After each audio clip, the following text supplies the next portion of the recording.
Жайна, сіз қалай ойлайсыз, осы тарих пен химия бір-бірімен байланысты ма?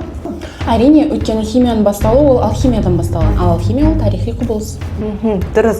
Орта ғасырларда алхимиктер философия тасын іздеп кез келген металды алтынға айналдыруға тырысты.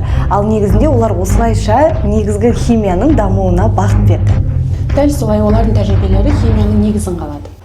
Алхимияның алтын ғасыры ол орта ғасырлар. Орта ғасырларда араб ғалымы Джабир ибн Хайян көптеген химиялық процестерді зерттеген.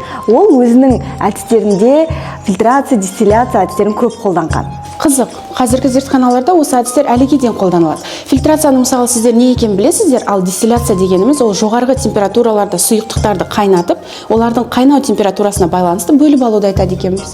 Яғни алхимиктердің тәжірибелері босқа кетпеген екен ғой.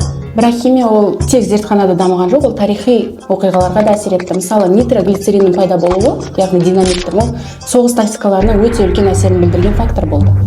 Ал сіз қалай ойлайсыз, қандай химиялық жаңалық тарихқа ең үлкен өзгерістерді алып келді? Комментарийға жазыңыз.